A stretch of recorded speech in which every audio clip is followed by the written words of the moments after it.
Serão quantas assinaturas? Então você vai receber a primeira. Nossa, eu estou vendo uma caneta enorme de Deus. Deus vai assinar papéis. Deus vai assinar coisas retidas, liberações, promoções. Meu Deus. Hoje começamos pela primeira assinatura, a assinatura do perdão.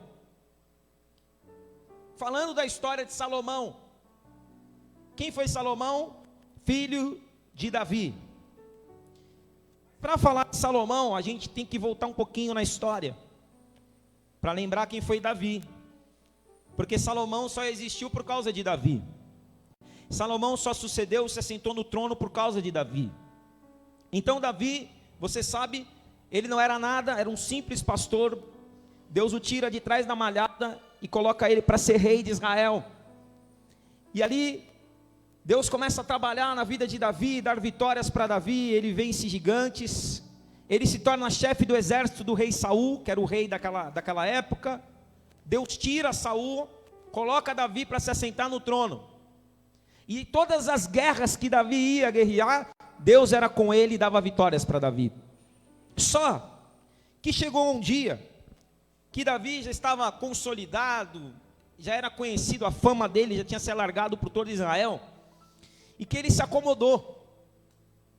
Ele se acomoda, e um dia para ele ir para a guerra, ele fica em casa.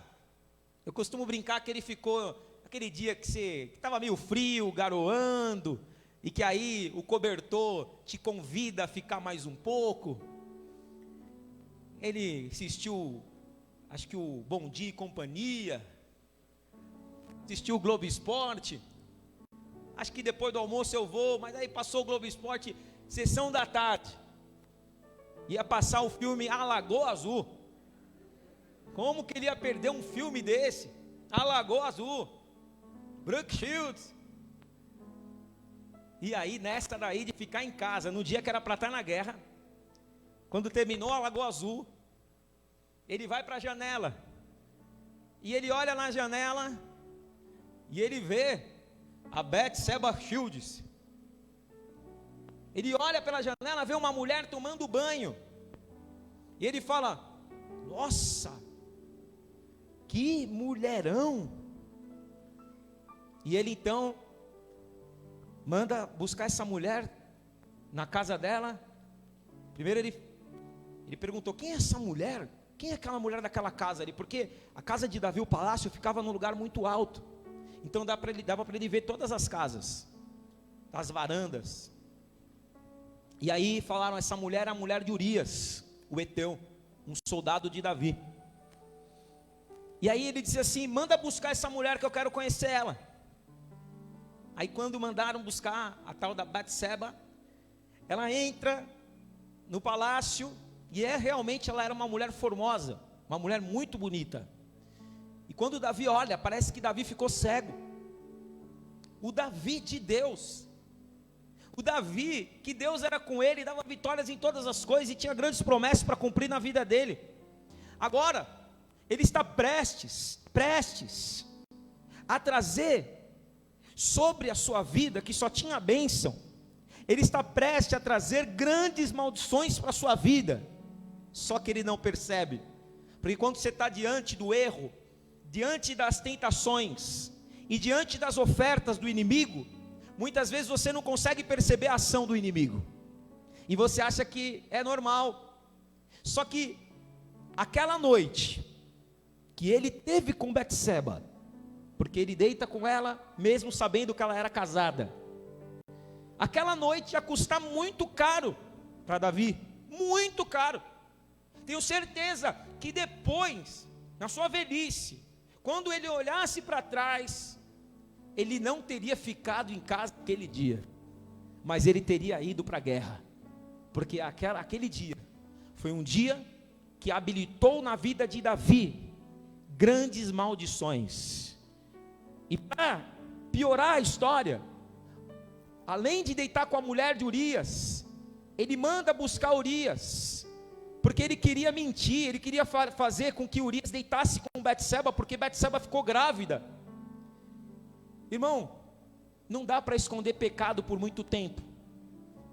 A Bíblia fala que não há, Lucas 12:2, não há nada que esteja encoberto que não há de ser revelado.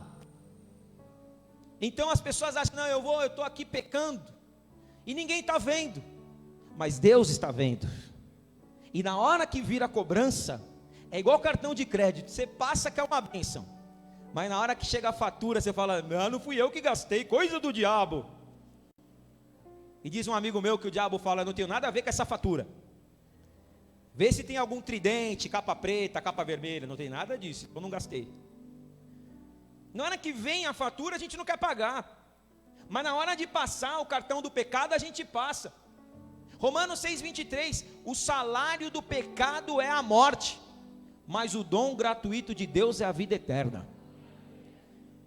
Mas eu não quero falar de Davi, eu só dei a introdução para você saber como Salomão surgiu. Salomão, ele surge, porque o primeiro filho, esse filho que Davi teve com Betseba, a primeira consequência, esse filho morreu.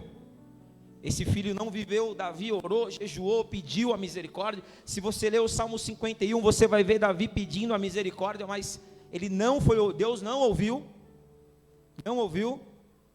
e o filho morreu.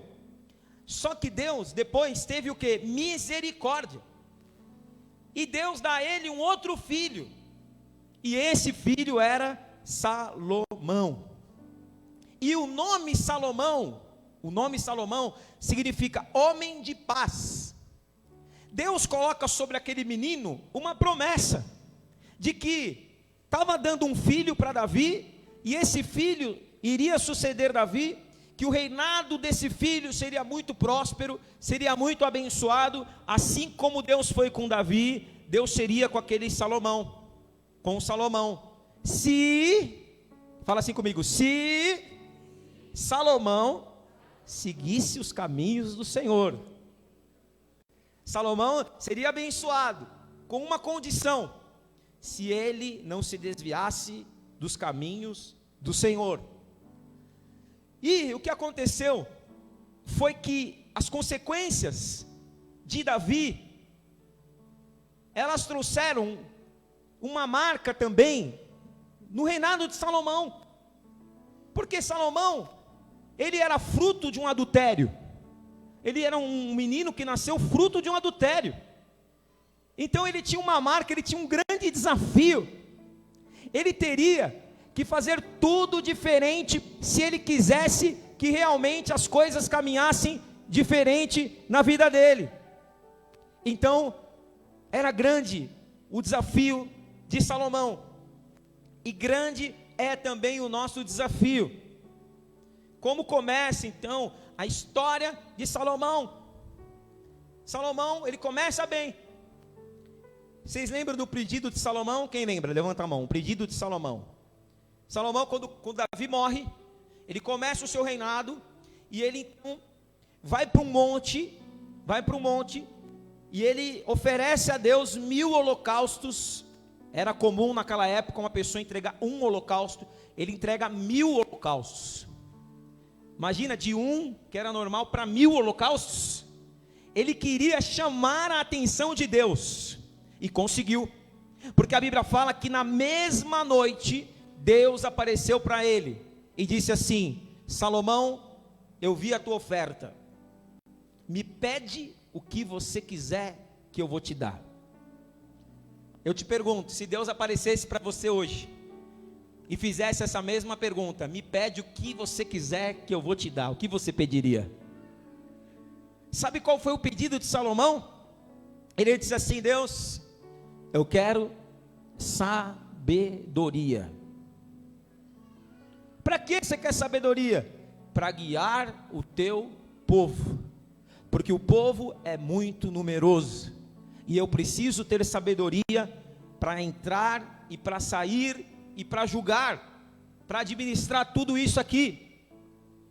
E o que mais você precisa na tua vida não é riqueza, o que mais você precisa na tua vida não é o glamour desta época, o que mais você precisa na tua vida é de sabedoria, porque se você tiver sabedoria, você tem tudo.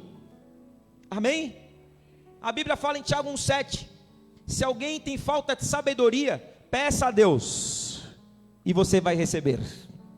Aí Salomão recebe a sabedoria, e aí Deus fala assim: eu não vou te dar só a sabedoria, como você soube pedir. E você, quando entra na presença de Deus, tem que saber pedir. Se você agradar a Deus com o teu pedido, Ele não te dá só o que você pediu, Ele te dá muitas outras coisas. E aí Deus fala: como você me pediu sabedoria, eu vou te dar sua sabedoria. Eu vou te dar sabedoria, eu vou te dar riqueza, eu vou te dar glória, eu vou te dar vitória contra os teus inimigos, eu vou colocar uma paz no teu reinado, eu vou te abençoar. E Salomão foi o homem mais sábio do mundo, e o homem mais rico do mundo na sua época. Nunca houve em Israel outro rei que fosse tão sábio e tão rico como Salomão foi. Só que Salomão, ele tinha essa marca na vida dele, ele esqueceu. Sabe quando você baixa a guarda? Tem momentos na nossa vida que a gente baixa a guarda. A gente baixa a guarda espiritual, e o diabo, ele não tem pressa. Olha para quem está do seu lado aí e fala assim, ó: vigia. O diabo não tem pressa.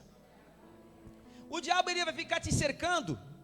Ele fica só olhando e fala: deixa, uma hora eu pego ele, uma hora eu pego ela, uma hora eu vou reproduzir os pecados dos pais dele, nele. Uma hora a maldição que eu coloquei lá atrás, eu vou fazer perdurar na vida dessa pessoa. E você acha que não. E aí você baixa a guarda. Salomão baixou a guarda, ele cometeu 7 erros. O jogo dos 7 erros. Ele cometeu 7 erros. Primeiro, ele confiou nas suas riquezas. Provérbios 3, 5 e 6. Confia no Senhor de todo o teu coração, e não te estribes no seu próprio entendimento. Você pode ter tudo na tua vida, Deus pode te colocar nos patamares mais altos, você pode crescer em sabedoria, ser admirado por muitas pessoas, você pode ganhar o mundo inteiro, mas nunca deixe de confiar em Deus, porque só Ele pode te consolidar. Só Ele é que te colocou em qualquer posição que você esteja. Ele que enche as suas mãos. Se você tem alguma coisa hoje, não remeta à sua própria força. Isso é arrogância e orgulho, mas sempre remeta àquele que te deu. Da onde veio, da fonte que veio uma vez, pode vir mais vezes, desde que você reconheça que foi Ele que fez. Salomão, ele ficou tão sábio, que ele falou assim: não, Deus, obrigado, o Senhor já me deu sabedoria, agora deixa comigo, eu resolvo a minha vida. Segundo, Salomão, segundo erro: primeiro, ele confiou na sua sabedoria. Segundo, fez alianças sem a direção de Deus. Fez alianças sem a direção de Deus. Fez alianças políticas, fez alianças com outras mulheres. Sabe quantas mulheres Salomão teve? 1000. Ter uma já é difícil. Salomão teve 1000. Por isso que eu acho que Salomão era um homem mais quieto da face da terra. Porque se uma mulher fala 8.000 palavras por dia, imagina 1000 mulheres, multiplica isso. Quando Salomão ia falar, já tinha outra falando. 1000 mulheres. Fez alianças sem a direção de Deus. E depois você sabe que no reinado dele, essas mulheres vieram corromper a sua aliança com Deus. Fizeram com que eles se esquecessem de Deus. Ele estava tão preocupado com as mulheres, e essas mulheres acabaram com a vida de Salomão. Terceiro erro, ele não preparou o seu filho, mesmo com toda a sabedoria. Aí ele escreve, você sabe que Salomão que escreveu Cantares, Provérbios e Eclesiastes, amém? Em Provérbios, olha o que Provérbios fala, Provérbios 22, 6, ensina a criança o caminho que ela deve andar, e quando ela ficar mais velha, ela não se desviará dele. Glória a Deus que hoje eu vou consagrar minha sobrinha aqui, para honra e glória do Senhor. O que nós estamos fazendo? Ensinando o caminho que ela deve andar. Isso é responsabilidade dos pais, né? E a igreja orando, e a igreja fazendo o Kids como tem que fazer. E você trazendo o seu filho para participar do Kids. Você sabe que até hoje, eu lembro que lá no Cambuci, minha avó fazia um culto, e ela levava a gente, e aí não tinha essa estrutura que a gente está formando aqui. Era muito simples, mas até hoje eu lembro os bonequinhos que a tia fazia, Abel, Caim, a primeira oferta. E hoje, se eu creio em Deus, se eu tenho temor de Deus, se eu ando com Deus, pode ter certeza que foi o início, porque eu aprendi desde pequeno. Quando eu tinha 7 anos de idade, eu e meu primo ensaiava para cantar no culto. A gente ensaiava para cantar. Se eu fosse um elefante, com a minha tromba louvaria ao Senhor. Se eu fosse um grande urso polar, com a minha barriga eu iria louvar. Se eu fosse um peixinho lá do fundo do mar, louvaria ao Senhor, sem parar de nadar. Mas nem um elefante, nem um urso, nem peixinho eu sou. Mas eu sou o que sou. Tenho um coração, um grande sorriso e uma linda canção. Se Deus me fez assim, assim eu vou louvar. Assim eu vou louvar. Assim eu vou louvar. Pum, pum, pum, pum. Isso marcou a minha infância, o que me deu um relacionamento com Deus, que me deu o temor de Deus, e que nos momentos mais difíceis, eu sempre soube que Deus estava comigo, eu sempre soube aonde correr, porque alguém um dia me mostrou que existia um Deus vivo. Faça isso com seus filhos, faça isso, ensina, faz culto na sua casa, sabe, entre a sua família. O que mais me formou foi os cultos que a gente fazia em casa. Claro que a gente ia para a igreja, que minha avó fazia a gente ir. E senta aí, menino. Ela era brava. Senta aí, menino. Se você se mexer, você vai ficar sem orelha. A gente ficava quietinho no culto. A igreja dela tinha muita japonesa.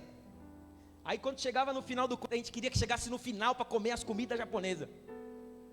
Mas eu sabia que eu ia casar com uma japonesa, e que ia ter uma filha japonesa. Como são as coisas, né? Aí a gente olhava para aquelas comidas, parecia uma coisa de outro, para criança tudo é coisa de outro mundo, né? Aí eu olhava para aquela comida, ai que vontade de comer. E a Santa Ceia, que naquela época a criança não podia tomar. Nossa, parece que a gente sentia o cheiro da uva. Passava aquelas irmãs com a bandeja assim, e a gente sentia, a gente queria pegar e não podia. Graças a Deus que isso daí não está na Bíblia, e eu descobri, e hoje a gente pode dar ceia para as crianças, né? Graças a Deus, que eu podia só tomar se fosse batizado. Mas mostra para mim onde está escrito que eu sigo. Se não está escrito, eu não sigo. Pastor, mas eu jurava que estava escrito. Eu também jurava. Passei a infância inteira com vontade. Que vontade, dá vontade. Aí no final, aí ainda falava assim, tudo bem que a gente adquiriu bastante temor com isso, né? A gente não pode desprezar as coisas santas espirituais, né? Mas a gente adquiriu bastante temor com isso. Mas no final, aí sobrava. Tinha um irmão lá, um diácono, chamava Carlão. Era um japonês gordão assim. E o Carlão tinha cara de bravo assim. Aí quando no final, a gente ia pegar o suco para tomar. Aqui a gente queria tomar, a gente queria terminar o culto para tomar aquele suco não orado, né? O suco não orado. Aí a avó falava, aí o Carlão olhava para minha avó, pode dar para eles, o suco não orado. Aí a gente ia lá, se esbaldava, e o pão não orado, e o suco não orado. Mas isso tudo marcou a nossa infância, e nos formou na presença de Deus, formou o nosso caráter na presença de Deus. E eu sei que os seus filhos estão sendo também marcados nessa geração. Nós vamos fazer a mesma coisa, para que lá na frente seus filhos, muitos filhos, dos nossos filhos, vão ser pastores, vão ser levitas, vão ser, mesmo que não forem pastores levitas, mas terão temor de Deus, aonde eles trabalharem, se forem donos de empresa, farão a diferença, terão os valores de Cristo na sua vida, aleluia, farão a diferença nessa geração corrupta. Hoje, não sei se vocês perceberam, só nesse mês aí já teve 40 latrocínios, roubo seguido de morte. E a maioria desses casos é moleque de 15, 16 anos. O que está faltando então? Está faltando matar tudo essa escambada de vagabundo. Não, isso daí não é o caminho correto. O caminho correto é formar as crianças, é abrir espaço, é ter ministérios para que esses jovens sejam resgatados das trevas e sejam trazidos para a luz de Cristo. Só Deus pode transformar, só Deus pode endireitar o que está torto, amém? Não é matando. A gente quer matar, mas quando a gente erra, a gente quer misericórdia. Quarto erro, Salomão comprometeu não só a sua vida, mas a do seu filho. A palavra fala, abra sua Bíblia, 1 Reis, capítulo 11, versículo 12. 1 Reis, capítulo 11, versículo 12.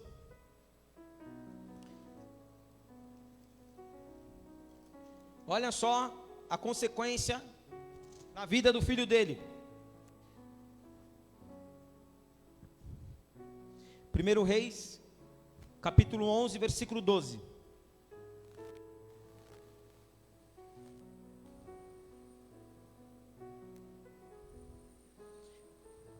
Vocês acharam 1 Reis 11? Vamos ler o versículo 3 então. Leia comigo 3. Tinha 7 mulheres, princesas e 300 concubinas. E suas mulheres lhe perverteram o coração. Certo? Versículo 4, leia.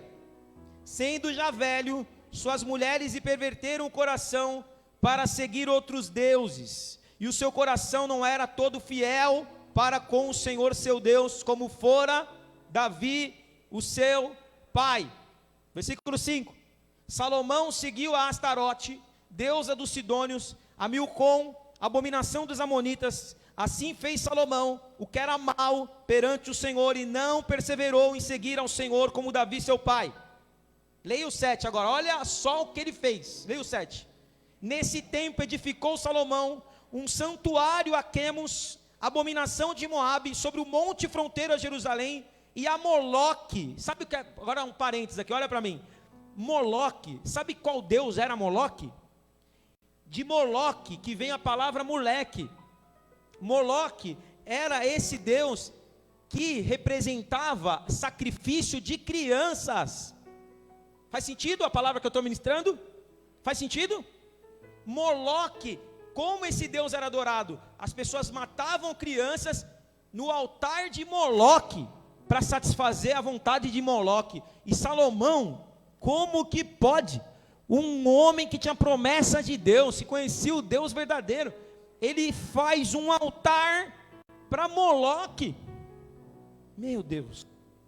Monte fronteiro de Jerusalém e a Moloque, abominação dos filhos de Amon. Assim fez para com as mulheres estrangeiras, as quais queimavam incenso e sacrificavam aos seus deuses. Agora versículo de número 12. Leia o 12 agora. Contudo não farei nos teus dias, por amor de Davi teu pai, da mão de teu filho o tirarei. Todavia não tirarei o reino todo, darei uma tribo a teu filho, por amor de Davi meu servo e por amor de Jerusalém que escolhi. Ou seja, Deus fala, por causa da tua idolatria, porque você se afastou de mim, porque você se apoiou na sua própria sabedoria, porque você preferiu as mulheres estrangeiras e elas perverteram o teu coração, então o reino que eu dei para o teu pai e que o teu pai passou para você, esse reino vai ser cortado, esse reino vai ser dividido, não nos seus dias, mas nos dias do teu filho. Ele compromete o reinado não dele, não só dele, mas do filho dele. E eu vou te falar uma coisa agora.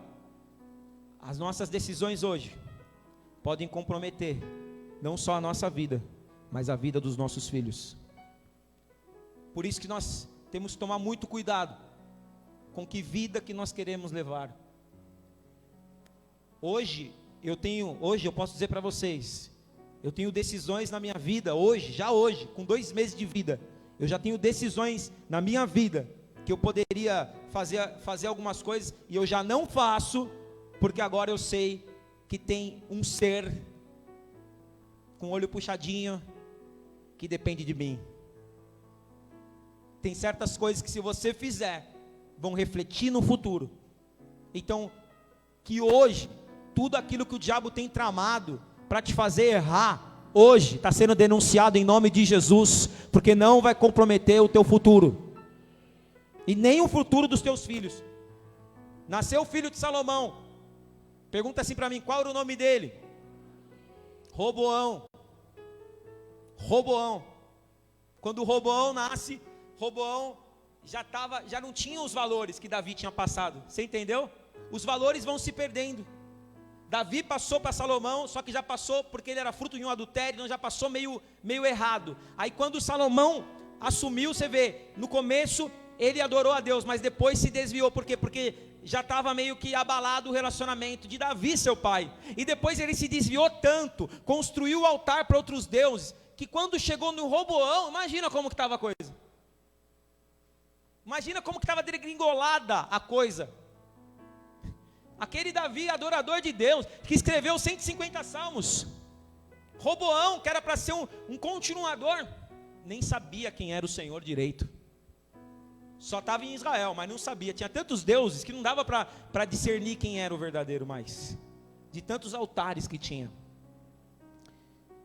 E aí então, o que acontece? O reinado de Roboão, Israel tinha 12 tribos. Fala assim comigo, 12 tribos. E das 12, 10 foram perdidas para o Roboão, filho de Salomão. E foram dadas para um cara que não tinha nada a ver, para um escravo. De 12 tribos, 10 foram dadas para um cara chamado Jeroboão, um capataz. O cara que não tinha nada a ver com Davi, agora tinha 10 tribos que não era para ser dele, era para ser de quem? De Roboão. Mas Roboão estava pagando, não só pelo pecado do seu pai, porque a gente não paga só por pecar, eu estou sofrendo, agora já sei, eu estou sofrendo porque meu pai errou, minha mãe, não. Reflete sim na vida dos filhos, mas eu posso hoje tomar as minhas decisões na presença de Deus. Eu posso reverter os quadros que foram formados antes de mim. Só que Roboão, além de refletir na vida dele, ele ainda tomou decisões também, que foram decisões que não agradaram a Deus. Aí ele perdeu de 12, ele perdeu 10, ficou com 2, que é as tribos do norte de Israel e as tribos do sul, que ficou 2 com ele. Podia ter sido diferente, podia ter perpetuado a família abençoada, mas tudo começa em um adultério. Tudo começa porque Davi não foi para a guerra naquele dia e deitou com uma mulher. Isso foi de geração em geração. E o 7º erro de Salomão, ele começa bem, mas ele termina mal. Salomão, quais são os livros que eu falei que ele escreveu na Bíblia? Fala comigo, Cantares, Provérbios, Eclesiastes. Fala para não esquecer, fala Cantares, Provérbios e Eclesiastes. Salomão escreveu Cantares quando ele era jovem. Por isso que lá em Cantares, quem já leu o livro de Cantares de Salomão na Bíblia? Ele está apaixonado. Ele fala, ai minha gazela, os seus peitos são como de uma pomba. Quero derramar vinho no teu corpo. É um livro romântico, é um livro para os casais. Cadê os casais aí? Quer ficar de bem com o marido? Leia Cantares. Aí você fala para ela assim, vem aqui minha pomba, vem aqui minha gazela. Aí ela vem igual uma gazela. Cantares é o início da história, ele está super bem, no auge da sua juventude, com muitos planos, com muitos sonhos a realizar. é assim que acontece no começo da nossa vida, no começo dos projetos, no começo do que a gente tem que fazer, tudo é mil maravilhas, é ou não é verdade? No começo a gente está apaixonado, a gente não vê defeito, isso acontece no trabalho, isso acontece no casamento, isso acontece quando tem filho, né? Quando nasce, ai que maravilha, mas quando não deixa a gente dormir, vou te falar que já faz umas boas noites que eu não durmo. Esses dias, pela primeira vez eu fiquei irritado. E olha que eu não fico irritado, né, com ela, pelo amor de Deus. Mas é porque ela já tinha mamado, já tinha trocado, já tinha balançado. Mas eu descobri que refletiu as minhas atitudes nela. Porque minha mãe fala que quando era bebezinho, ela fazia eu dormir com o maior cuidado. Quando eu colocava no berço, que ela falava, eu abri o olho, parecia aquele filme de terror. E está acontecendo exatamente comigo a mesma coisa. Eu faço isso, tá vendo? Tudo volta, a lei do retorno. Eu coloco, aí eu falo assim, agora foi. Não. Eu falei para vocês que eu descobri o porquê, na verdade, né, que ela não dorme à noite. É japonesa, no Japão é de dia à noite aqui. Acho que eu vou mudar para lá. No começo, irmão, tudo é mil maravilha. É igual amizade, quando a gente faz uma amizade, primeira semana de amizade. Poxa vida, meu. Ô, você é o cara, hein? Ó, você é bacana pra caramba, hein?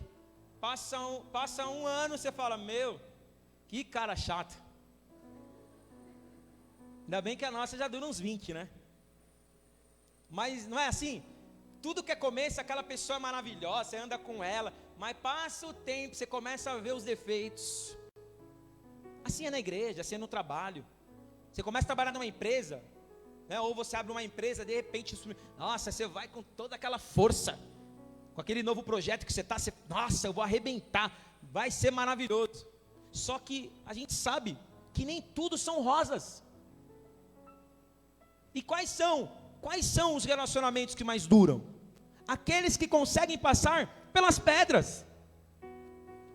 Relacionamento que não passa pela pedra, não é relacionamento, não se torna um relacionamento maduro. Mas se você tem relacionamento, quem aqui tem relacionamento que já passaram por muitas pedras? Você fala, pastor, já passou por muitas pedras. Então glória a Deus por isso, porque serão firmados. Esses relacionamentos são os relacionamentos para a sua vida inteira. Relacionamento que não passa pela pedra, esquece. Mas relacionamento que passa pelas tribulações, que passa pelos espinhos, que passa pelas pedras. Tá vendo aí, Bruno? Você que vai casar? Já estou dando a introdução. Vai casar na churrascaria? Já estou dando a introdução, não vai fugir da palavra não. Começo tudo é bom, mas Salomão começou, entregando 1000 holocaustos para Deus, mas no metade do caminho, não sei o que aconteceu, que ele começou a se desviar, aí ele escreveu Provérbios. Provérbios é um livro de sabedoria. Quem já leu aqui algum provérbio de Salomão? Levanta a mão. Quem sabe de cor algum provérbio de Salomão? Provérbios 3, 9, que fala, honra ao Senhor com as primícias de toda a sua renda, e se encherão fartamente os teus celeiros, e transbordarão de vinho os teus lagares. Provérbios é um livro de sabedoria, e o próprio Salomão em Provérbios, capítulo 3, versículo 5, ele fala, não te estribes no seu próprio conhecimento, confia no Senhor de todo o seu coração. Provérbios é um livro onde Salomão estava na fase adulta, onde Salomão estava numa fase madura da vida dele, mas mesmo assim, com tanta sabedoria, ele se afastou de Deus. E como ele termina?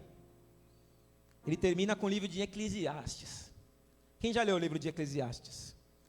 Eclesiastes é o período da velhice de Salomão.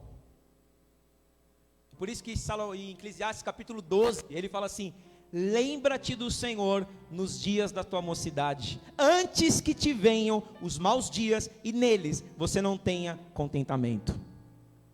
Quando a gente é jovem, a gente acha que, não preciso ir para a igreja, não preciso de Deus, não preciso pensar na minha salvação, tenho muito para viver, tenho muito para conquistar.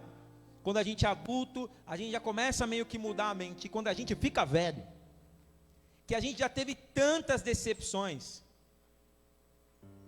ainda mais se a pessoa andou longe de Deus. quando ela pensa em buscar Deus, ela já está velha. Às vezes ela já está destruída, esquecida até pelos próprios familiares. Vai nos asilos, aí você vai ver. Vai conversar com os idosos que estão nos asilos. Às vezes tem gente que tem família, tem um monte de filho. Mas aí a pessoa, quando chega nessa idade, ela pensa assim: poxa, por que eu não fiz diferente? Por que eu não ensinei os meus filhos? Por que eu não busquei a Deus para que eu pudesse ter uma velhice abençoada? Agora eu estou nessa situação. Davi morreu e pensando nisso, se eu não tivesse deitado com Betseba, tudo seria diferente. Salomão escreve Eclesiastes, leia o livro de Eclesiastes. Se você estiver em depressão, não leia, senão você fica com mais. Se você ler Eclesiastes, ele fala assim: que adianta o homem levantar cedo, trabalhar, gastar os dias debaixo do sol, sendo que tudo é vaidade. Aí virou tudo vaidade. Está velho. Cadê as 1000 mulheres?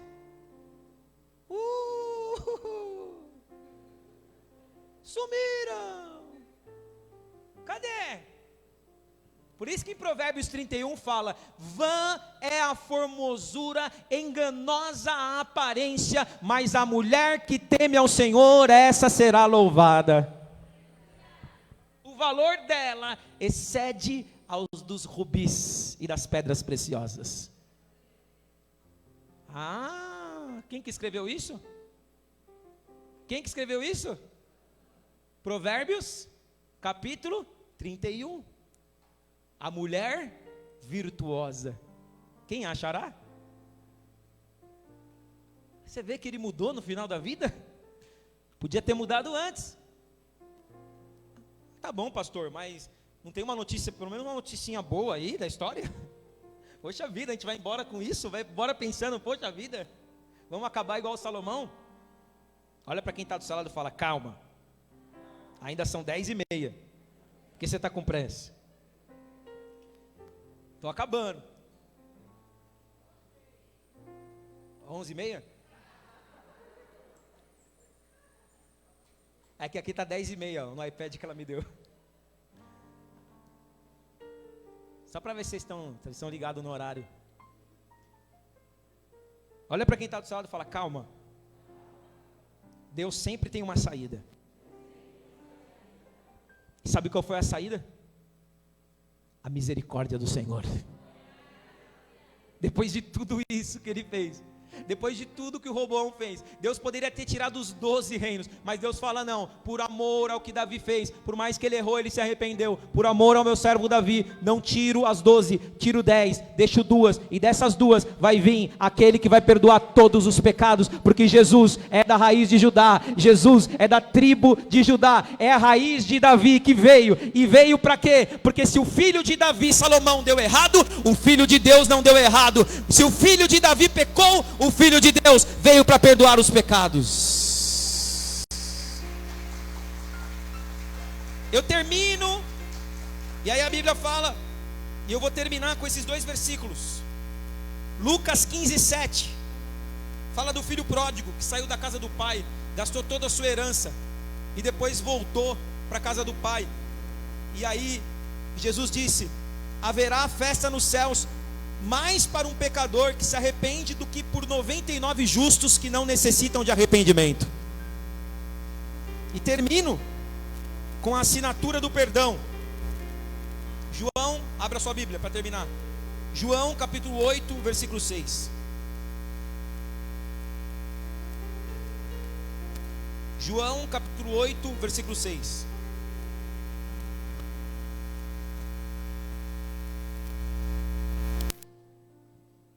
João capítulo 8, versículo 6, acharam? Eu termino essa palavra com a assinatura do perdão. Quem achou? Vamos ler a partir do 1, vai, até o 6. O que diz? Jesus, entretanto, foi para o Monte das Oliveiras. De madrugada voltou novamente para o templo, e todo o povo ia ter com ele. e assentados ensinava. Leio 3. Os escribas e fariseus trouxeram à sua presença uma mulher, surpreendida em quê? A mesma coisa que Davi. Uma mulher surpreendida em adultério. E, fazendo-a ficar de pé, no meio de todos, disseram a Jesus. O que eles disseram? Mestre, esta mulher foi apanhada em flagrante adultério. E na lei de Moisés diz que tais mulheres sejam apedrejadas. Tu, pois, que dizes? Versículo 6. Isto diziam eles, tentando para terem de que o acusar. Mas, leia comigo agora. Mas Jesus, inclinando-se, escrevia com o dedo. Versículo 7. Como se insistissem na pergunta, Jesus se levantou e lhe disse: aquele dentre vós que estiver sem pecado, seja o primeiro a tirar essa pedra. Eu termino esses 7 erros de Salomão falando do Filho de Deus. Muita gente estuda, coloca no Google, o que Jesus escreveu no chão. A Bíblia não fala. A Bíblia não fala. A única coisa que a Bíblia fala é que Maria Madalena foi trazida no meio, essa mulher que foi pega em adultério, era uma prostituta. Ela foi trazida no meio de todos. E uma roda se formou. E eles estavam tentando Jesus para ver o que Jesus faria. Porque na lei de Moisés dizia que se uma mulher fosse pega em adultério, ela seria apedrejada. E Jesus, como um profeta de Deus, né? Naquela época ainda eles acreditavam que era um profeta, depois entenderam que era o filho. Jesus agora tinha que dar a resposta. E Jesus, primeira coisa que ele faz, vê se a câmera vai pegar. Jesus, ele escreve no chão.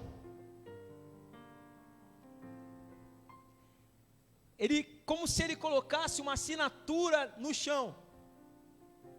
Por isso que hoje nós vamos receber a assinatura do perdão. Ele escreve no chão. E logo em seguida, ele diz assim: quem dentre vós que não tiver um pecado, pode começar a atacar a pedra.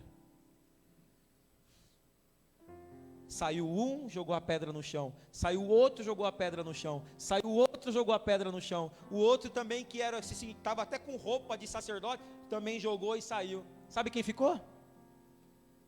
Jesus. Jesus e a mulher. A mulher toda preparada para receber a pedra, olha para ele e fala assim: e agora? Ele olha para a mulher e diz assim: mulher, aonde estão aqueles que estavam com as pedras, os teus acusadores? Ela fala: foram embora. Ele falou: então eu também não te acuso, vai e não peques mais. É assim que Jesus age com a gente. O homem é cruel. O homem, se ele puder, ele apedreja. O homem fica olhando o pecado dos outros e fica assim, cutuca, né? Vai para o inferno, é o pecado. Mas esquece dos seus. Nenhum de nós aqui somos perfeitos. A única coisa que nos diferencia são os nossos pecados, porque o meu pecado é diferente do seu. Mas hoje tem um que é perfeito aqui no nosso meio, que morreu pelas nossas vidas, e que talvez as pessoas ficam estudando o que ele escreveu no chão. O que ele escreveu, irmão, realmente a Bíblia não fala, e eu não vou ser o que vai inventar o que foi escrito, mas uma coisa eu posso dizer para você: tem a ver com perdão, porque depois que ele assinou, todos aqueles que estavam acusando foram embora. E hoje ele está aqui assinando o quê? O nosso perdão. Independente do que você fez de errado. Independente se você também está cometendo um adultério, ou se você está cometendo, se você tem um vício, ou se você tem um comportamento que não agrada a Deus, ou se você tem pensamentos que você sabe que não agrada a Deus, ou se você sabe que tem coisas que está escrito na Bíblia que você não está cumprindo. O perdão de Deus não é isenção de consequência. Consequência tem. Você vê que Davi pecou e quantas consequências ele viveu. Você vê que Adão e Eva pecaram, e até hoje, para ter filho, as mulheres têm dor de parto. A maldição não foi tirada. Até hoje, a Fran quase morreu. Eu entrei na sala do parto traumatizado, de tanto que eu vi ela sofrer. Papai, olha a sua filha. paralisado. Você não vai ficar contente? Eu não, depois de tudo esse terror que eu vi. Aí eu pensei, caramba, tem coisas que Deus colocou como maldição por causa do pecado que não tem jeito, a consequência fica. Perdão não é isenção de consequência. Se você continuar insistindo nos pecados, você vai colher o fruto do pecado. Não precisa disso. Você pode mudar hoje, você pode deixar o pecado hoje, você pode se arrepender hoje, você pode viver uma nova vida hoje, você pode escolher a Cristo hoje, você pode ter as suas decisões baseadas na palavra hoje. E aí você pode construir um futuro diferente para a tua vida, para a tua família. E eu profetizo em nome de Jesus que se você entender essa palavra, Deus está assinando o teu perdão. E a mesma palavra que Jesus falou para Maria Madalena, Ele fala para você hoje: vá e não peques mais, eu não te acuso. Pode aplaudir ao Senhor, porque a misericórdia de Deus, a misericórdia de Deus triunfa sobre o juízo. Curva a sua